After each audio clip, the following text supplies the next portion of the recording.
기도하겠습니다. 좋으신 아버지 하나님, 언제 어디서나 우리와 동행하여 주시고 우리에게 생명의 길로 인도하여 주시는 그 여호와 하나님이 함께 하심을 믿습니다. 주님, 오늘도 우리에게 이 아침에 시간을 허락하여 주셨사오니 주님의 말씀을 통해서 우리의 삶을 돌아보게 하여 주시고 또 주님께서 이끌어 가시는 그 선과 생명의 역사를 향해 나아가는 우리 모두가 되게 하여 주옵소서. 때로는 우리가 주님을 떠나 방황할 때가 있지만 그러나 우리를 그냥 내버려 두지 아니하시고 찾아오시고 우리를 일깨워 하나님의 뜻으로 인도하여 주시는 줄 믿습니다. 주님, 바로 오늘 이 시간이 그러한 시간이 되게 하여 주시고 우리를 깨우시고 또 하나님의 말씀으로 새롭게 창조되는 이 시간이 되게 하여 주옵소서. 말씀으로 나아갑니다. 오늘도 진리와 생명이 되는 말씀을 들려 주시옵소서. 우리 구주 예수 그리스도의 이름으로 기도드립니다. 아멘. 오늘 우리에게 주신 말씀 시편 40편 1절에서 11절입니다. 내가 여호와를 기다리고 기다렸더니 귀를 기울이사 나의 부르짖음을 들으셨도다. 나를 기가 막힌 웅덩이와 수렁에서 끌어올리시고 내 발을 반석 위에 두사 내 걸음을 견고하게 하셨도다. 새 노래 곧 우리 하나님께 올릴 찬송을 내 입에 주셨으니 많은 사람이 보고 두려워하여 여호와를 의지하리로다. 여호와를 의지하고 교만한 자와 거짓에 치우치는 자를 돌아보지 아니하는 자는 복이 있도다. 여호와 나의 하나님이여 주께서 행하신 기적이 많고 우리를 향하신 주의 생각도 많아 누구도 주와 견줄 수가 없나이다. 내가 널리 알려 말하고자 하나 너무 많아 그 수를 셀 수도 없나이다. 주께서 내 귀를 통하여 내게 들려 주시기를 제사와 예물을 기뻐하지 아니하시며 번제와 속죄제를 요구하지 아니하신다 하신지라. 그때 내가 말하기를 내가 왔나이다. 나를 가리켜 기록한 것이 두루마리 책에 있나이다. 나의 하나님이여 내가 주의 뜻 행하기를 즐기오니 주의 법이 나의 심중에 있나이다 하였나이다. 내가 많은 회중 가운데서 의의 기쁜 소식을 전하였나이다. 여호와여 내가 내 입술을 닫지 아니할 줄을 주께서 아시나이다. 내가 주의 공의를 내 심중에 심기지 아니하고 주의 성실과 구원을 선포하였으며 내가 주의 인자와 진리를 많은 회중 가운데서 감추지 아니하였나이다. 여호와여 주의 긍휼을 내게서 거두지 마시고 주의 인자와 진리로 나를 항상 보호하소서. 아멘. 오늘 본문 말씀은 절망 속에서 구원해 주시는 하나님께 감사와 찬양을 올리는 말씀입니다. 우리 인생 가운데서 가장 어려운 것 중에 하나는 우리가 하나님의 구원을 기다리고 있지만 그 기도의 응답이 지연되면 우리는 절망할 때가 있고 참 고통스러울 때가 있습니다. 하지만 하나님의 사람이라는 것은 기다림의 사람이라고 말할 수 있습니다. 아브라함은 25년 동안 자식이 없었지만 기다렸고요. 다윗은 하나님 앞에서 왕으로 세우시는 기름 부음이 있었지만 즉시 왕이 된 게 아니라 무려 15년 동안 또 심지어는 목숨이 위태로울 정도로 쫓겨다니는 인생이었습니다. 그럼에도 하나님은 하나님의 때에 마침내 그를 이 다윗 왕조의 왕으로 새로운 시대를 열으셨습니다. 그리고 오늘 본문을 통해서 다윗은 또 이렇게 고백합니다.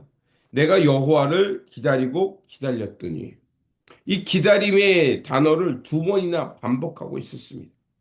그가 얼마나 하나님의 뜻을 이루기 위해 기다렸는지, 그리고 그 시간이 인내의 시간이고, 때로는 고통이었지만 간절히 기다렸다는 것을 우리에게 말하고 있습니다. 이 기다림 속에서 하나님은 다윗의 기도를 들으셨고, 오늘 2절 후반부에 말하는 것처럼 내 발을 반석 위에 두사 내 걸음을 견고하게 하셨도다라고 말합니다. 다윗은 깊은 웅덩이와 수렁 같은 곳에 고난받으며 빠져들 때도 있었지만 그래서 하나님을 향해 부르짖으며 기다렸지만 하나님의 응답이 즉시 나오지 않았습니다. 하지만 마침내 하나님께서 그의 기도를 들어주시고 응답해 주셨다는 겁니다.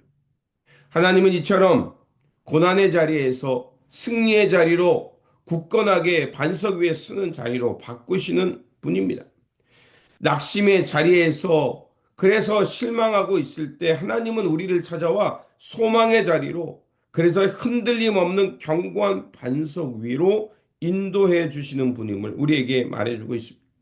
그리고 이어지는 고백은 3절에서 이렇게 고백합니다. 새 노래 곧 우리 하나님께 올릴 찬송을 내 입에 두셨으니 라고 말합니다.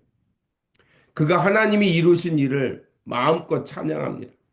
그러다 보니까 많은 사람들이 하나님의 그 공의와 하나님의 일하심을 보고서 두려워하면서 하나님을 의지하게 되었다라고 말합니다. 고난 끝에 주어지는 은혜를 찬양하자 이것은 다른 사람에게도 영향을 주고 다른 이도 하나님을 경외하게 할 수 있었던 것입니다. 그래서 하나님의 이 도우심을 경험한 다윗은 자신의 입을 닫지 않고 계속해서 하나님을 찬양하며 하나님의 그 뜻을 전하겠다라고 말합니다. 다윗은 하나님의 구원과 진리를 숨기지 않고 끊임없이 증거하고 있습니다.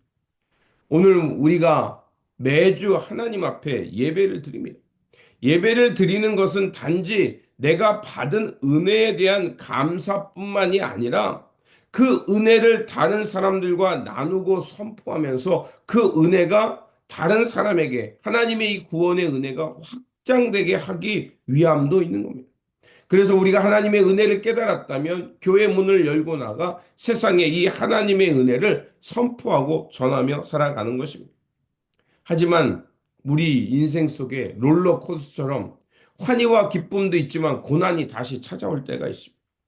오늘 우리가 읽진 않았지만 후반부에 보면 다시 다윗은 하나님의 도움을 구하는 기도를 드리는 것을 볼 수가 있습니다. 하나님의 도우심을 경험한 후에도 또 다른 고난이 찾아올 수 있다는 겁니다. 그래서 마지막 구절에서 다시 다윗은 여전히 자신이 가난하고 궁핍한 자입니다. 이렇게 고백합니다.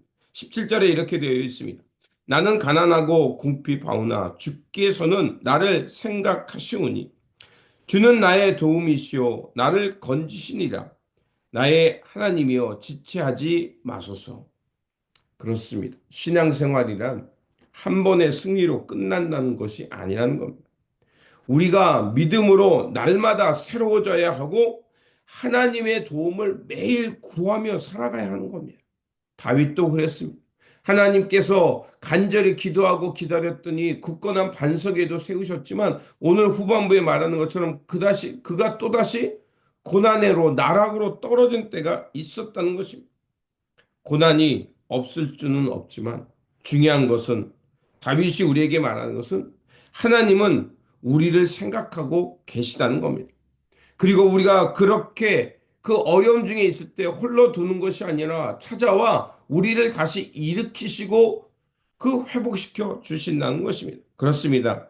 우리의 인생이 롤러코스터처럼 고난과 기쁨이 반복되지만 하나님은 또 주님의 구원을 기다리는 자를 외면치 아니하시고 하나님의 때에 하나님께서 다시 구원의 은혜를 베풀어 주신다는 것입니다. 그러므로 어려움 속에서 하나님을 향해 기도할 때 우리의 기도를 들어주시고 응답해 주시는 그 하나님이 계심을 믿고 고난 중에도 찬송하고 응답받은 후에는 더욱더 주님과 동행하며 살아가는 삶이 되시기를 주님의 이름으로 축원드립니다. 기도하겠습니다. 자비와 긍휼의 하나님, 기다림 속에서도 주를 바라는 믿음을 주셔서 감사합니다. 다윗처럼 기다리고 기다리는 시간에도 주님의 귀가 열려 있음을 믿고 우리가 간절히 기다리게 하여 주옵소서. 우리의 삶이 그래서 새 노래로 또 진실한 찬양으로 가득 차게 하여 주시고 고난 중에도 찬송하게 하시고 응답받은 후에는 더욱 주님과 가까이 나아가며 주님과 동행하며 하나님께서 써가시는 선한 역사를 향해 나아가는 우리 모두의 삶의 자리가 되게 하여 주옵소서. 오늘도 우리와 함께 하시며 우리를 생명의 길로 인도하여 주시는 우리 구주 예수 그리스도 이름으로 기도드립니다. 아멘.